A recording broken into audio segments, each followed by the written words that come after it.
Where do I even begin? The Soul Society arc is a monolith, and I'm only a portion of the way through.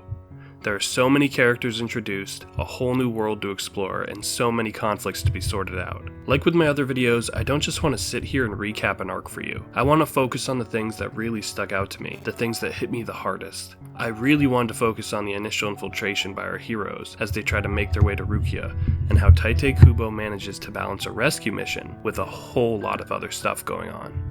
Essentially, what we have here is an obstacle course, an incredibly dangerous one where every obstacle is in the form of some new element of world building or some new character for our team to go up against on their way to get to Rukia. In a lesser writer or artist's hands, this part of the story could be too overwhelming. Between the captains, their lieutenants, and the other occupants of Soul Society, it's a lot to take in. The captains alone are a hefty amount of new faces. You got the pale smiling guy, you got the big guy with the basket on his head, you've got the guy that kinda looks like my dad, you got this chill bro, and you've got whatever the hell this man is. And that's not even half of them. The point is, there's a huge variety of characters, and while Kubo's individual designs for them might not be as unique, colorful, and outlandish as Ichiro Oda's in One Piece, he still does a great job of making them all distinctive and interesting to look at and ponder about, let alone when you actually start to get to know them. So let's get to the first thing that really stands out to me in this part of the story. The pale smiling guy waiting for them behind the gate. Gin Ichimaru. So after Ichigo and the others make it into Soul Society, they immediately try to get through the first gate that will bring them closer to Rukia. With a little bit of help from a defeated guard, they get that gate open, and it seems like it's about to be a relatively easy infiltration, until they bump into the man that always seems to be smiling. You get bad vibes from this guy from the moment he's introduced, and as we progress further, Gin seems like he's being set up to be a major antagonist, if some of the suspicions about him are proven to be true. He immediately proves to be a vicious character as he callously cuts off the gatekeeper's arm. Sure, Jadanbo was doing a bad job at guarding the gate, but it was still excessive, and Gin was smiling the whole time. It's made clear how dangerous he is, and after he does a little power pull extend trick, our squad isn't able to get through the gate at all. Gin is used to remind the reader that getting to Rukia isn't going to be easy. The enemies waiting on the other side of that wall are not pushovers. While we're on the topic of Gin, it might be time to discuss the machinations going on in the background of this part of the story. While our heroes are desperately figuring out how to infiltrate or fighting their way to their goal, a murder most foul takes place, and we find ourselves smack in the middle of a whodunit. While some of the captains seem dangerous or sadistic and others seem more mellow, there is one that just seems like a stand-up dude. You know the one I said kinda reminds me of my dad? This guy, Captain Aizen. He's giving me Colonel Hughes from Full Metal Alchemist vibes. Spoilers for that series for the next 10 seconds. We yet again have a pleasant guy with glasses that gets killed early on to increase the tension. He seemed reasonable, and maybe somebody that could honestly have been negotiated with. Maybe they could have persuaded him, but now, well, he's been murdered. So that's one less person that might hear them out. But his death makes us ask the question, who done it? His trusted lieutenant? This obvious option who is the immediate prime suspect by just about everyone? Someone else entirely? It's interesting to have a mystery like that brewing that doesn't really have anything to do with our main characters as of yet. It's an internal affair within the ranks of the Soul Reapers, and I'm very excited to hopefully discover the culprit. My money is on this guy. Because what's his deal? But we don't have much time to focus too much on the murder. As I said, this part of the story is about obstacles getting in the way of our rescue team. Another one of those obstacles that stood out to me is this man, Shunsui. Unlike Gin, I feel like I'd want to hang out with this guy. He's immediately noticeable among his much more proper colleagues. He's also a perfect opponent for Chad to go up against. We get to see how Chad has developed, and while he might not be ready to win, he puts on an impressive performance. It's nice to see some of our side characters getting some spotlight and sharing growth themselves while in their support roles. Like Uryu and his fight, but that is going to require its own deep dive, cause what the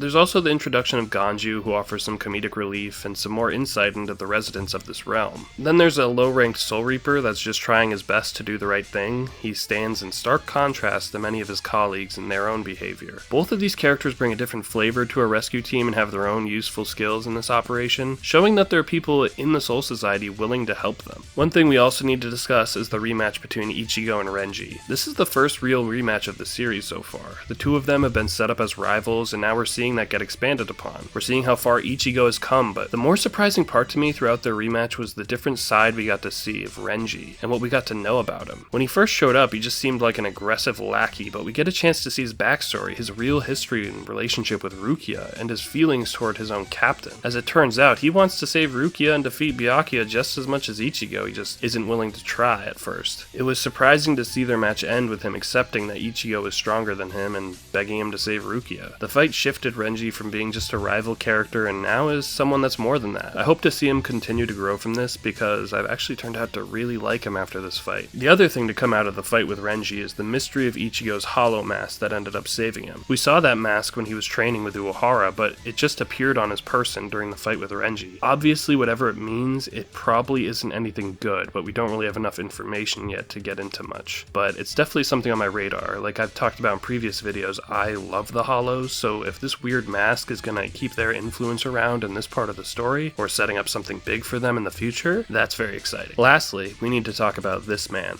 because what a beast. Kenpachi is one of those characters that just feels like this unstoppable force. When Ichigo's blade can't even harm him at first, he feels so beyond what Ichigo's ready for. That training with Uehara that we talked about last video suddenly feels like it made no difference at all. Ichigo might as well be poking him with his finger when he's trying to cut him down. I haven't felt like there was such a terrifying difference in power in a shonen since probably Yusuke and Togoro's early encounters in Yu Yu Hakusho when I was a kid. The importance of spiritual pressure is really emphasized in this part of the story too. I really like how it has such an overwhelming effect on other people. It's more than just sensing someone's energy in like Dragon Ball or something. Someone's spiritual pressure can cause your body to freeze up or pass out just from feeling what someone is emitting. It's a crippling, overwhelming weight that is suddenly brought down on you. And Kenny's spiritual pressure is exactly that. It's the overwhelming power of an unstoppable juggernaut, one who apparently can't be killed. He's also got this like really cool eye patch that's like constantly like kind of hindering his spiritual pressure and like keeping it in check. I love stuff like that.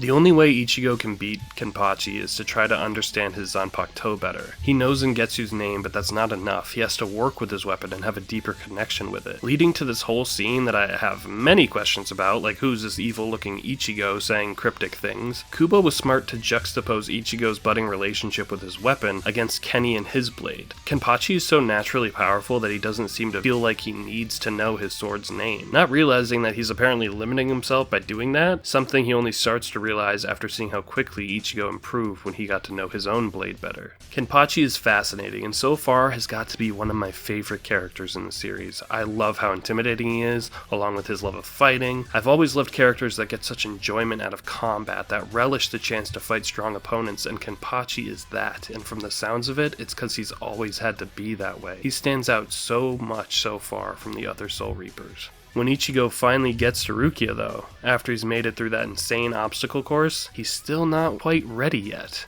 If anything, Ichigo's greatest challenges are still ahead of him, but the fact he could get so close that he could actually reach Rukia shows how far he's come, and how much potential he has to progress even further until he can finally save her. At least, I sure hope he can. Thank you so much for watching, guys. It's been a little while since the last videos. Life got busy, but I'm going through Bleach some more. Gonna keep plugging and have videos coming much quicker than they have been. So thank you so much for your patience. Please comment, subscribe, and yeah, we'll see you next time where we're going to be talking about a very unsettling character.